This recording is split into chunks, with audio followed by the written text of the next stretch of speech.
Right.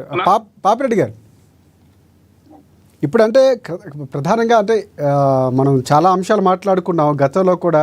అంటే సిమ్లా లాంటి ఒప్పందాలు వాళ్ళే రద్దు చేసుకున్నారు, అది ఒక రకంగా మనకి మంచి చేశారు. అప్పుడు 71లో చేసుకున్నటువంటి ఒప్పందం ఉపయోగకరంగా ఉండబోతుందని మనం గతంలో కూడా మాట్లాడుకున్నాం. ఇక్కడ సింధు జలాలకు సంబంధించి మళ్ళీ భారత్ ఇక్కడ ఒప్పందాల్లో ఏమైనా వెసులుబాటు ఇచ్చే అవకాశం ఉందంటారా? లేకపోతే ఇప్పుడు మనం ఏదైతే రద్దు చేస్తామో మొన్న ఆర్బీఐ కూడా క్లియర్ కట్గా చెప్పింది, అది మీకు సంబంధించిన అంశం, మేము జోక్యం చేసుకోవాలని కూడా క్లియర్ కట్గా చెప్పింది. సో ఇక్కడ భారత్ ఎలాంటి నిర్ణయం తీసుకునే అవకాశం ఉందంటారు? ఇప్పుడు ఒకటి రాజశేఖర్ గారు, ఇప్పుడు 1971కి 2025కు చాలా మార్పులు వచ్చినాయి, మనకు చాలా అనుభవం కూడా వచ్చింది. ఇప్పుడు 1972లో సిమ్లా అగ్రిమెంట్ జరిగింది. సిమ్లా అగ్రిమెంట్ జరిగినప్పుడు మనకు ఎంత పెద్ద అవకాశం ఉండనంటే 93,000 మంది ప్రిజనర్స్ ఆఫ్ వార్ అంటే యుద్ధ ఖైదులు మన చేతులు ఉండే, మన జైళ్ళలో ఉండరు వాళ్ళంతా. దాని మీద కండిషన్స్ పెట్టి మనం ఏం చేయాలి, మనం అది ఎల్ఓసి అనకుండా ఇంటర్నేషనల్ బార్డర్ అని చెప్పో లేకపోతే కొంత వేరే తీసుకోవడానికో అనేక రకాలుగా ఒప్పందాలు తీసుకునే అవకాశం ఉంది. ఏదో 1972లో ఏం చేశారు, ఇది మల్టీలాటరల్ అంటే యుఎన్ఓ ఇష్యూ కాదు, ఓన్లీ బైలాటరల్ అంటే మన రెండు దేశాల మధ్యనే ఇది సంబంధాలు సంప్రదింపులు జరగాలని చెప్పుకున్నాం. కానీ ఇప్పుడు 25లో జరిగేది ఏంటంటే ఇప్పటి నుంచే కూడా నేను చూస్తున్నా, నాకున్న ఇప్పుడు గవర్నమెంట్ యొక్క వాళ్ళ యొక్క పరిపాలన విధానము, ఆ విధానాలు చూస్తే మాత్రం పాకిస్తాన్కు ఎటువంటి విషయంలో కూడా భారత ప్రభుత్వం ఎటువంటి చిన్న రిలీఫ్ కూడా ఇచ్చే పరిస్థితి లేదు. సింధు నది జలాలు ఎప్పుడు కూడా మన చేతిలో ఒక పెద్ద ఆయుధం, అదొక ఖడ్గం. ఎప్పుడు పాకిస్తాన్ నగరాలు చేసినా కూడా ఉత్తడానికి అది ఎప్పుడు కూడా ఇండియన్ గవర్నమెంట్ పొడగొట్టుకోదు. తర్వాత మొన్న బంగారు కూడా వరల్డ్ బ్యాంక్ ప్రెసిడెంట్ కూడా మాకు సంబంధం లేదని కూడా చెప్పడం జరిగింది.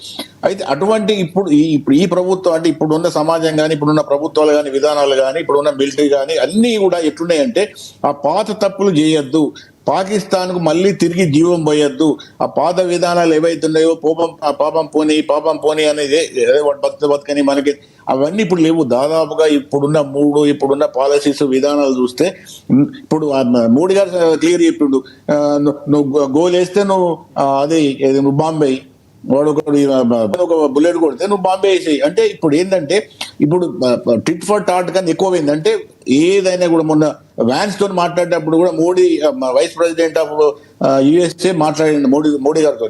మోడీ గారు ఒకటే చెప్పారు, మాకు యుద్ధంతోనే పెద్ద ఇష్టం లేదు, యుద్ధం చేయాలని లేదు, కానీ ఒకవేళ మళ్ళీ పాకిస్తాన్ ఏదైనా తిక్కతికేశాలు అయితే మాత్రం మా యాక్షన్, మా చర్య ఎంత తీవ్రంగా ఉంటుందంటే అసలు మీరు కూడా ఊహించలేరు, ఎవడు ఊహించలేదు తీవ్రంగా అంటే చెప్తున్నారంటే. ఇక మూడు అంటే భారతీయులకు కానీ, మన సామాన్య ప్రజలకు కానీ, ప్రభుత్వానికి కానీ, ఆర్మీకి కానీ ఎవ్వరికి కూడా ఇక పాకిస్తాన్ పోషించాలి, పాకిస్తాన్ భరించాలన్న శక్తి లేదు. రాజకీయ పార్టీలు రాజకీయాలు జరుగుతుంటాయి, వాడు ఏదో అంటాడు పోతాడు, అవి పెద్ద సీరియస్ కాదు. కానీ వాళ్ళు కాంగ్రెస్ వాళ్ళు నువ్వు ఏం చేసినా మొత్తం ఏది పాకిస్తాన్ మొత్తం లేకుండా చేసినా కూడా మరి గట్ల జరిగింది ఏమంటుంటాడు వాడు అన్నంత మాత్రాన పెద్ద. అదే కాంగ్రెస్ పార్టీలో ఉన్న చిదంబరము తర్వాత శశిధర్ వాళ్ళిద్దరు వేరే సరిగా చెప్పారు, ఇది కరెక్ట్ చేస్తాను ఇండియన్ గవర్నమెంట్ అని. కాబట్టి కాంగ్రెస్ లో కూడా యునానిమిటీ లేదు. మామూలుగా రాజకీయ నాయకులు అదే ఎవరో కొందరు అనేటోళ్ళు అంటారు, కానీ ఇప్పుడు మాత్రం బై అండ్ లార్జ్ 95% ప్రజలు కానీ, ప్రజల యొక్క మూడు కానీ ఇవన్నీ కూడా ఎట్లున్నాయంటే ఇప్పుడు ఒక రోజు కొంత డిసప్పాయింట్మెంట్ ఉంటే సీజ్ ఫైర్ తర్వాత అయ్యో ఎందుకు చేశారు మోడీ ఏమైంది, కానీ ఈ మళ్ళీ నిన్నటి నుంచి వెళ్ళి అన్ని విషయాలు బయటకు వచ్చిన కొద్దీ ఇది కరెక్టే, ఇట్లే ఉన్నది ఏం కాదు. తర్వాత ఇప్పుడు యుద్ధం ఏమో సీజ్ ఫైర్ ఏం కాలేదు. ఇవి ఒకటేంటంటే ఇప్పుడు మనం పెట్టిన ఉదాహరణకు చెప్తా, ఇప్పుడు రెండు కండిషన్స్ మన ఇండియన్ గవర్నమెంట్ మూడు అని అందాం. ఇండియన్ గవర్నమెంట్ కూడా చెప్పారు, ఇప్పుడు ఇండియన్ గవర్నమెంటే అందాం. ఇండియన్ గవర్నమెంట్ పెట్టిన కండిషన్స్ ఏంది, ఒకటి మీరు పిఓకే ఇస్తారా మాట్లాడతాం, రెండోది ఏంటంటే మీరు ఏవైతే టెర్రరిస్ట్ ఆర్గనైజేషన్స్ అధినాయకులు ఉన్నారో వాళ్ళు ఉన్నారో ఆ వ్యవస్థ అంతా వాళ్ళంతా మాకు అప్పచెప్తారా లేదా.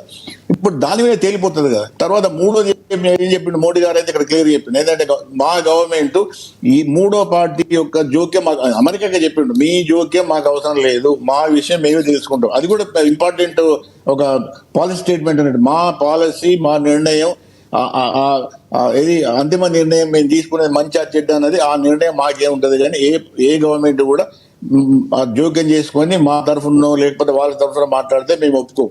అంటే మా టర్మ్స్ అంటే దీనికి అర్థం ఏంటంటే మా టర్మ్స్ అంటే మేము చెప్పిన విధానంతో పాకిస్తాన్ ఉంటేనేమో సంధి కుదురుతుంది, లేదంటే మళ్ళీ యుద్ధం అవుతుంది. అంటే ఇప్పుడు మనం ఆ సంధికి పోకముందే మనం చెప్పేసినాం సంధి కండిషన్స్ ఇట్లుంటాయి, నువ్వు ఒప్పుకుంటే రా, నువ్వు కాలబేరానికి వచ్చి దండ బిడ్డ అయ్యా బాంచ నీతో ఉంటే ఉండు, లేదంటూ మేము చేసేది చేస్తాం. అంటే ఇప్పుడు ఏమైతున్నదంటే ఫస్ట్ టైం నేను చూస్తున్నా కదా, చాలా 30, 40, 50 సంవత్సరాల తర్వాత ఇండియా ఇంత ఇండిపెండెంట్ గా నిర్ణయాలు తీసుకోవడం, ఎవ్వరు కూడా లెక్క చేయకపోవడం. ఈ అమెరికా అంటే ఒకప్పుడు అమెరికా మాట్లాడితేనే మిగతా దేశాలు కూర్చోబడేది, వాళ్ళు మాట్లాడకపోయేది, భయపడేది కదా.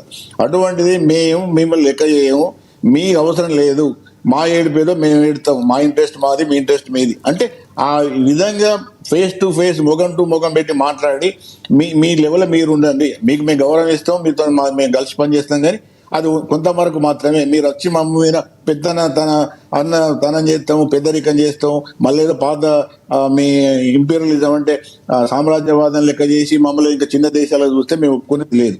ఈ అన్నిటికన్నా మనం ఇంత సైలెంట్గా ఉన్నా కూడా మనం రష్యాకు మనం మనం నిజంగా కృతజ్ఞత పడి ఉన్నాం. ఎందుకంటే ఈ S-400 కానీ లేకపోతే ఈ బ్రహ్మోస్ కూడా 2000 వాళ్ళు ఇచ్చిన వాళ్ళే టెక్నాలజీ ఇచ్చి వాళ్ళ మిసైల్స్ ఇట్లుంటాయని ఇచ్చి వాళ్ళు మనకే తయారు చేసుకోమని ఇచ్చారు. తయారు చేసుకోండి, అమ్ముకోండి, మీరు చేసుకోరండి. మొత్తం దాదాపుగా ఈ క్రయోజనిక్ ఇంజన్ అంటే ఇస్రో కూడా వాళ్ళే ఇచ్చారు. అంటే మనం అంటే ఒక డిపెండబుల్ కంట్రీ అంటే ఎప్పుడు కూడా ఒక దేశం మీద నమ్ముకుంటే ఎట్లుంటుంది అనేది మనకు రష్యా ఎగ్జాంపుల్. ఇంత జరిగినా రష్యా పుటిన్ ఏం మాట్లాడలేదు, లేకపోతే ఏం చేయలేదు. ఆ లోపల చేసేటని చేస్తూనే ఉన్నారు, మోడీ గారు మాట్లాడుతున్నారు, పుటిన్ గారు చేస్తూనే ఉన్నారు. అంటే ఇది ఒక రియలబుల్ అంటే ఒక నమ్మకదగ్గ స్నేహము, నమ్మదగ్గ దేశము, నమ్మదగ్గ సంబంధం. అమెరికాని నేను ఎప్పుడు చెప్తాను, అమెరికా కానీ యూరోప్ కానీ ఎప్పుడు కూడా నమ్మడానికి వీళ్ళు. ఎందుకంటే మన ఎదుగుదల అన్నది, మన పెరుగుదల అన్నది వాళ్ళు ఎన్నడూ కూడా ఒప్పుకోరు. మనం చూస్తే భయపడతారు, వాళ్ళ లోపల భయం ఉంటుంది బాగా. వీళ్ళు బాగా డెవలప్ అవుతారు, ఊళ్ళలో మనం చూసేది. ఎందుకంటే ఆ భూస్వాములు దొరలు ఉన్నప్పుడు ఎవడన్నా మామూలు వాళ్ళు కొద్దిగా పైకి పోతాడు, వాడు ఏమైనా చదువుకుంటాడు అనుకో, వాడిని ఎందుకు చదువురా, తప్పటికి వచ్చి గుడ్లకు పెట్టు, లేకపోతే ఎట్లకు పెట్టు, వాడిని నా దగ్గరికి పాలేరుగా పంపు.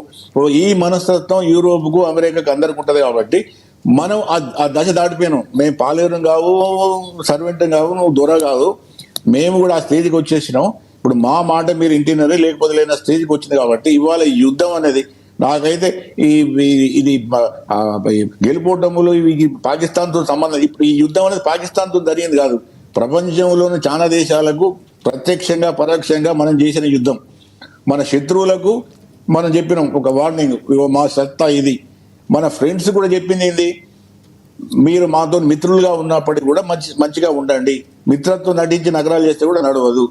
అన్నింటికన్నా చుట్టుపక్కల చిన్న చిన్న దేశాలు ఉండి ఇంతవరకు కూడా బంగ్లాదేశ్ బెదిరించేది, మనను నేపాల్ బెదిరించేది, శ్రీలంక ఒకసారి బెదిరించేది, ఒకసారి కలిసి ఉండేది, పాకిస్తాన్ ఇప్పుడు యుద్ధం ఉండేది. ఇప్పుడు ఈ యుద్ధం తర్వాత ఎవడు కూడా మాట్లాడే ధైర్యం చేయడు, మాట్లాడితే వానికి ఏది జరుగుతుంది. కాబట్టి అంటే one shot all birds, not 2 birds, మొత్తం కూడా తేలిపోయింది. ఎందుకంటే ఇవాళ ఇండియా ఏ దేశం మీద ఆధారపడకుండా, ఏ దేశం సాయం తీసుకోకుండా, ఎవరి యొక్క పెత్తనం లేకుండా ఇంత దూరం పోయింది. భవిష్యత్తులో ఆర్థిక వ్యవస్థ కూడా బాగా పెరుగుతున్నది, ముందుకు పోతున్నది, టెక్నాలజీ పెరుగుతున్నది, అన్ని పెరుగుతున్నాయి. కాబట్టి భారతదేశాన్ని మామూలుగా చూసే పరిస్థితి భవిష్యత్తులో ఉండదు. రైట్. రాజమౌళి గారు, అంటే ఇందాక పాపిరెడ్డి గారు మాట్లాడుతూ అంటే యుద్ధానికి